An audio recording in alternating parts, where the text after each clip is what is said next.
Episode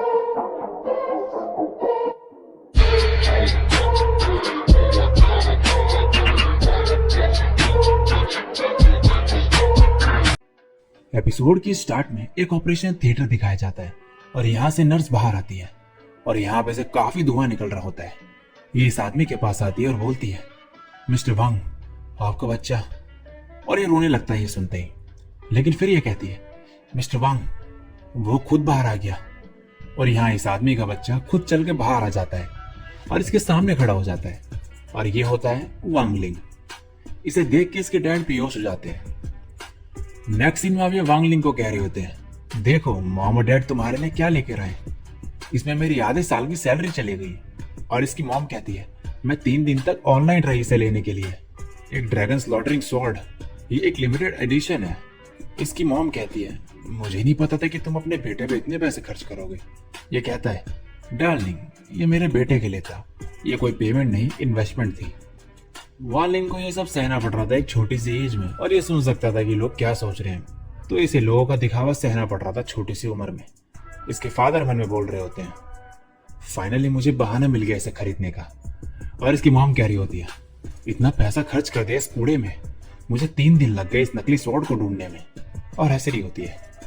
अब इसके parents ये स्वॉर्ड को पकड़ने के लिए फोर्स कर रहे होते हैं, लेकिन अगर ये इसे पकड़ता तो ये टूट जाती स्वॉर्ड, और अगर ये असली ड्रैगन स्लॉटरिंग स्वॉर्ड भी होती तो भी ये टूट जाती इसके स्पिरिचुअल फोर्स की वजह से। अब वांगलिन मन में बहुत सारी पॉसिबिलिटी सोचता है, अगर ये स्वॉर्ड टूट गई तो इसकी मॉम और डैड के बीच फाइट होगी जिससे इनका रिलेशन भी खराब हो सकता है। और बहुत सारी पॉसिबिलिटीज 1 सेकंड में सोच लेता है ये, और फाइनली टॉयलेट करके इनका ध्यान भटका देता है। इसके बड़े होते होते इसकी पावर्स बढ़ती जाती है और 6 साल की उम्र में ये इस जाइंट फ्रॉग को भी हरा देता है। इसकी ऐसी पावर्स देख के इसके डैड इसके लिए एक एमुलेट बनाते हैं जिससे इसका स्पिरिचुअल फोर्स कंट्रोल में रहे। लेकिन जब ये और बड़ा होता है तो ये भी किसी काम का नहीं रह जाता, तो इसकी मॉम इसे गोल्डन पिल देती है जिससे ये अपना स्पिरिचुअल फोर्स कंट्रोल में रख सके। इसके डैड कहते हैं, एमुलेट का न्यू वर्जन बस मैं रेडी करने ही वाला हूँ, इस साल तक तुम्हें वो मिल जाएगा।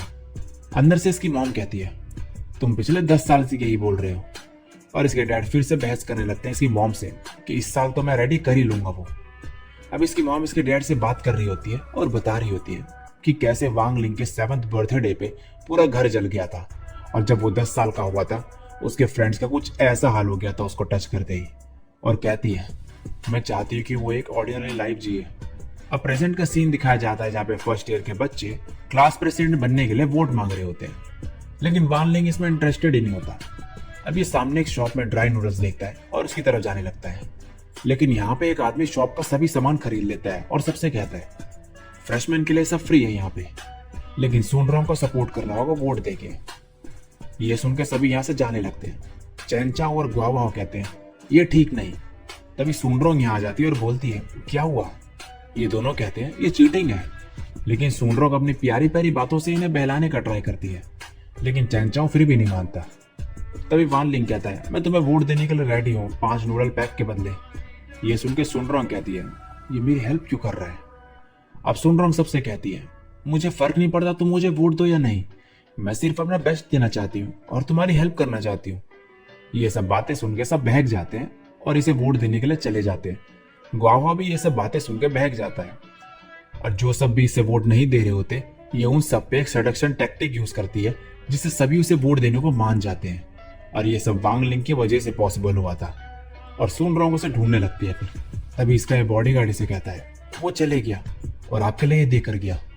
और ये गोल्डन पिल होती है जो वांगलिंग ने इसके नूडल्स के पैकेट्स के बदले दिया होता है इसे, जो कि इसकी मॉम ने इसे दी थी। नेक्स्ट सीन में इनकी क्लास में इनका टीचर आता है और सबको देख के समझ जाता है कि किसी ने इन पर सेडक्टिव टैक्टिक का यूज करा है, और इसी के बारे में पढ़ाने लगता है और बताता है कि एक इमोर्टल था जो खुद को लिटिल वाइज गाय कहता था। उसके 3000 फॉलोवर्स थे। ये इस पेलोसी ने बनाया था। इसकी लेकिन एक प्री कंडीशन थी, वो ये थी कि तुम्हें लोगों को गिफ्ट देना पड़ेगा, और इसके बाद जब इनकेंटेशन रीड करी जाएगी, not giving the tiniest part of me to benefit the world, तो इसे कहने के बाद एक स्पिरिचुअल फील्ड क्रिएट हो जाएगी, और इस फील्ड के अंदर जिन लोगों ने भी गिफ्ट्स लिए होंगे उनका माइंड यूजर कंट्रोल कर लेगा और अपना फॉलोअर बना लेगा उन्हें। ये सब सुनने के बाद वांगलिंग मन में कहता है, लकीली मैंने उसका फेवर रिटर्न कर दिया था, और उसकी तरफ देख रहा होता है। तभी सुनरोंग भी इसे देखती है और इसे लगता है कि वांगलिंग इसे पसंद करने लगा है। अब गाओ बोलता है, क्या इस स्पेल को ब्रेक करने का कोई तरीका है? इनका टीचर कहता है, कोई ज्यादा पावरफुल पर्सन अपने पावर से इसे ब्रेक कर सकता है। अब वांगलिंग सुनरॉन्ग को देख के कहता है, ये अभी भी मुझे कंट्रोल करना चाहती है। कहीं ऐसा तो नहीं कि इसके बॉडीगार्ड ने इसे पीली नहीं दी? लेकिन ये तो इसे इसलिए देख रही होती है क्योंकि इसे लग रहा होता है कि वांगलिंग इसे पसंद करता है। वांगलिंग तभी इसे इशारे करने लगता है। इसे लगता है कि वो इसे ये खाने को कह रहा है और ये उस पिल को खा लेती है। लेकिन वांगलिंग तो ये कहना चाह रहा था कि नूडल्स अच्छे थे, थैंक यू।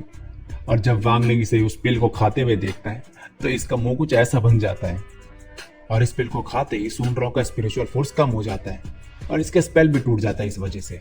और सुनरॉन्ग मन में कहती है, ये तुमने मुझे कैसी पिल दी? अब इनका टीचर सुनरॉन्ग को बुलाता है इस स्पेल को करके दिखाने के लिए। लेकिन इसका स्पिरिचुअल फोर्स इतना कम हो चुका होता है कि ये लड़खड़ाने लगती है और गिर जाती है। लेकिन वांगलिंग इसे पकड़ लेता है। तभी इनका टीचर वांगलिंग को ये मैजिक दिखाने को कहता है और ये सुनरॉन्ग को छोड़ देता है और ये नीचे गिर जाती है और वांगलिंग इसे एक ही बार में परफॉर्म करके दिखा देता है।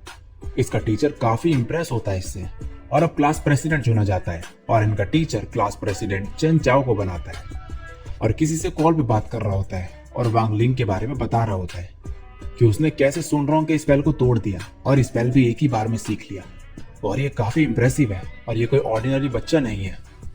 और ये सब ये मास्टर जुओ को बता रहा होता है। नेक्स्ट सीन में सुनरॉन्ग को दिखाया जाता है जो बैठ के बोल रही होती है, अगर वो मुझे हर्ट करना चाहता था तो मेरी मदद ही क्यों करी शॉप में? और उसे दिमाग से निकाल ही नहीं पा रही होती है ये। और दूसरी तरफ वांगलिंग को छींके आ रही होती है। और इसी के साथ ये एपिसोड यहीं पे एंड हो जाता है।